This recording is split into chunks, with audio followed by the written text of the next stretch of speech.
பல்வேறு காரணங்களால் எம்மை விட்டு விலகிச் சென்றவர்கள் மீண்டும் எம்முடன் ஒன்றிணையலாம். உள்ளக மட்டத்தில் பேச்சுவார்த்தையில் ஈடுபட்டுள்ளோம். உள்ளூராட்சி மன்ற தேர்தலில் கூட்டணி அமைப்பது தொடர்பில் அவதானம் செலுத்தியுள்ளோம் என ஸ்ரீலங்கா பொதுஜன பெரமுனவின் தேசிய அமைப்பாளர் நாமல் ராஜபக்ஷ தெரிவித்தார். ஸ்ரீலங்கா பொதுஜன பெரமுனவின் காரியாலயத்தில் நடைபெற்ற தொகுதி அமைப்பாளர்களுடனான சந்திப்பின் பின்னர் ஊடகங்களுக்கு கருத்து தெரிவிக்கையில் அவர் இந்த கருத்தை குறிப்பிட்டார். தொடர்ந்தும் அவர் கருத்து வெளியிடுகையில் 2025 ஆண்டிற்கான வரவு செலவு திட்டம் எதிர்வரும் மார்ச் மாதம் சமர்ப்பிக்கப்பட உள்ள நிலையில் வரிகள் திருத்தம் செய்யப்படுகின்றது. காலையில் தான் வரிகள் திருத்தம் செய்யப்பட்டுள்ளதை அறிய முடிகின்றது. பொருளாதார விவகாரத்தில் அரசாங்கம் எவ்வாறான நிலைப்பாட்டை கொண்டுள்ளது என்பதை அறிய முடியவில்லை. மதுபான பொருட்களின் விலைகள் அதிகரிக்கப்பட்டுள்ளன. இதனால் எனக்கொன்றும் பிரச்சனை இல்லை, ஏனெனில் நான் மது அருந்துவது இல்லை.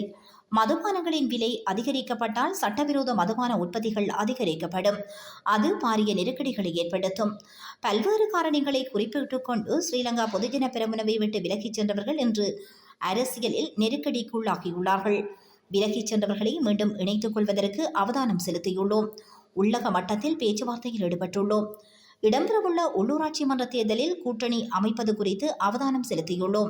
கட்சி என்ற ரீதியில் பலம் அடைவதற்கான அனைத்து திட்டங்களையும் செயல்படுத்தியுள்ளோம். அரசாங்கத்தின் மீதான மக்களின் நம்பிக்கை வெகுவாக சிதைவடைந்துள்ளது.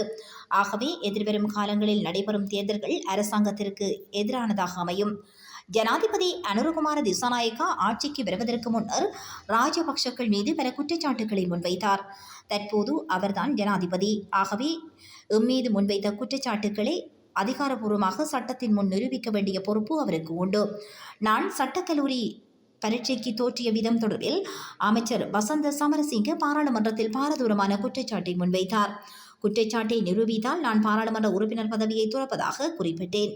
இதுவரை அந்த குற்றச்சாட்டு நிரூபிக்கப்படவில்லை என்றும் அவர் தெரிவித்துள்ளார்.